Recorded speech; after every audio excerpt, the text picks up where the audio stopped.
और उस बीच एक और दर्दनाक खबर सामने आई देहरादून से। गैंगरेप की वारदात से हड़कंप मचा। आईएसबीटी में नाबालिग से बस में गैंगरेप का मामला। पुलिस ने 5 आरोपियों को गिरफ्तार किया। आरोपियों में ड्राइवर, सफाई कर्मी शामिल। यूपी परिवहन निगम की बस में रेप कांड हुआ। कोलकाता में रेप और मर्डर केस को लेकर पूरे देश में बवाल मचा हुआ है। लोग डॉक्टर बेटी को इंसाफ दिलाने के लिए सड़कों पर है। और इस सबके बीच देहरादून से एक और इंसानियत को शर्मसार कर देने वाली घटना सामने आती है। यहाँ एक नाबालिग से अंतरराज्यीय बस अड्डा यानी कि आईएसबीटी में खड़ी बस में गैंगरेप होता है। आरोप है कि 5 दरिंदों ने उसके साथ हैवानियत की। तो ये बड़ी खबर है, जहां पुलिस ने 5 आरोपियों को अभी तक गिरफ्तार कर लिया है। कोलकाता के बाद अब देहरादून में हैवानियत हुई है। और इस पूरी घटना के बाद में एसएसपी ने अभी तक क्या कुछ ऑफिशियल स्टेटमेंट दिया, जरा सुनिए एक बार। हाँ, 2 इसमें बताया, इसमें बस के ड्राइवर है और इसमें कंडक्टर है और उसमें एक क्लीनर है और इसके अलावा एक कैशियर। देखिए, अभी इसको जो मेडिकल रिपोर्ट जो रात को हमने जो पहले इन्होंने जो नॉर्मल मेडिकल कराया था, चूंकि लड़की द्वारा कहीं कोई बात ऐसी नहीं बताई गई थी, तो जो सीडब्ल्यूसी में जब जाते हैं, बाल निकेतन में जाते हैं, तो नॉर्मल मेडिकल होता है। अगर कोई बात बताता है उसके साथ कोई ऐसी गलत चीज हुई है तो उसके हिसाब से मेडिकल इंटरनल एग्जामिनेशन होता है। तो नॉर्मल मेडिकल हुआ था, वो नॉर्मल था। अभी भी जो रात को मेडिकल कराया उसकी रिपोर्ट अभी नहीं आई, लेकिन ऑलमोस्ट ऐसी कोई बात नहीं बताई गई डॉक्टर द्वारा, चूंकि वो नॉर्मल ही बताया गया। लेकिन जब तक रिपोर्ट आ जाती तो उसके बाद ही हम उस पर कुछ आगे बता पाएंगे। बच्ची ने अपनी उम्र 16-17 साल बताई थी, तो उस हिसाब से उसमें पोक्सो की धाराएं भी लगी। काउंसलिंग की रिपोर्ट में भी उम्र आई है।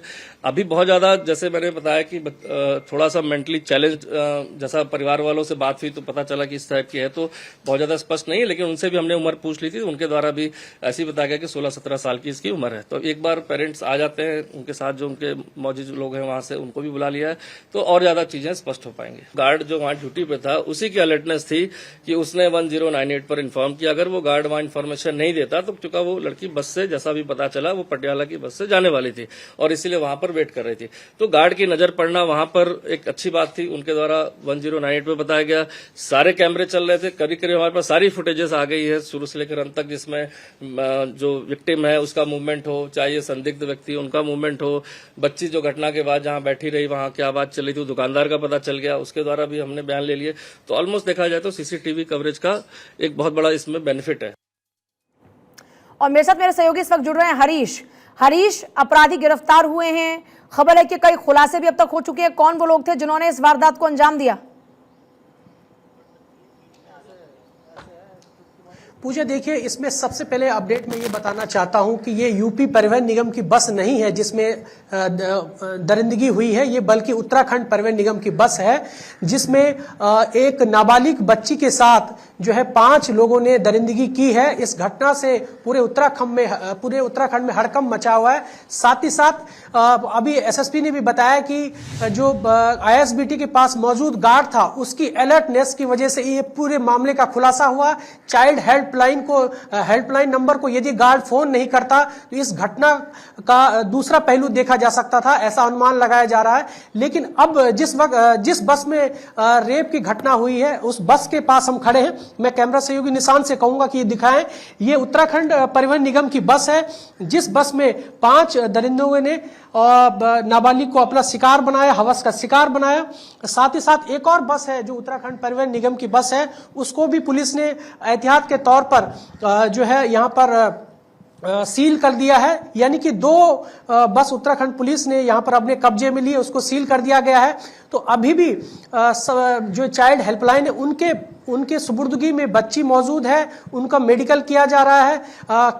उनकी हालांकि अभी मेडिकल रिपोर्ट नहीं आई है, लेकिन फॉर्मली प्राथमिक तौर पर इस बात की पुष्टि हुई है कि रेप हुआ है, 5 लोगों ने रेप किया है। और जो हिरासत में लिए लोग हैं, उनमें ड्राइवर, कंडक्टर, स्वीपर और सफाई कर्मी शामिल है। उन्होंने भी अपना जुर्म कबूल किया है। उनके साथ पुलिस ने जो है सख्ती से जब पेश आई तो उन्होंने अपना जुर्म कबूल किया। उत्तराखंड पुलिस ने पोक्सो एक्ट के साथ साथ जो है उनके बलात्कार की धाराओं में अच्छा हरीश, क्योंकि आप इस वक्त मौका वारदात पर मौजूद हैं, अब इस पूरी क्या आपके लिए संभव है कि आप बता पाएं कि कौन सी वो जगह थी और अभी तक जो तथ्य सामने आए हैं, अगर आप उनको बता सकें दर्शकों के लिए?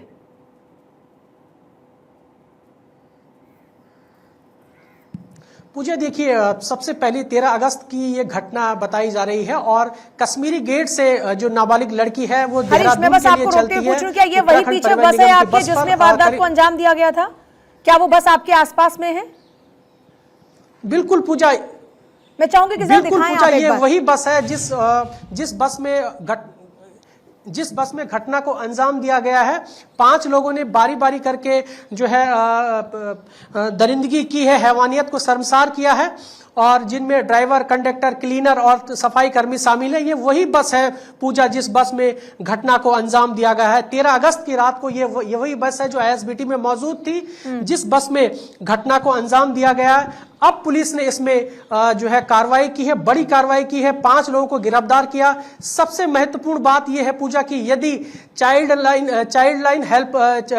हेल्पलाइन को यदि गार्ड कॉल नहीं करता तो इस घटना का खुलासा नहीं हो पाता। यानी कि 5 दिन बाद इस घटना का खुलासा हुआ। अब पुलिस पर भी सवाल खड़े ये हो रहे हैं कि नाइट गश्त वहां पर नहीं थी, जिस वजह से इस घटना को अंजाम दिया गया। पूजा जी, जाहिर तौर पर पुलिस की सुरक्षा पर भी सवाल उठ रहे हैं कि कैसे आईएसबीटी, जहां पर हजारों की तादाद में लोग आते हैं, अपने गंतव्यों तक जाने के लिए बस पकड़ते हैं। और दूसरी बड़ी बात यह है, एक शख्स का आपने जिक्र किया था कि उन्होंने उस लड़की को बेसुध हालात में देखा, उसके बाद जाहिर तौर पर उन्होंने पुलिस को इत्तला किया होगा या किसी को बताया होगा, जानकारी दी होगी, कई लोग इकट्ठा हुए होंगे, तो इतनी देरी कैसे लग गई? इस पर है पुलिस के पास कोई जवाब?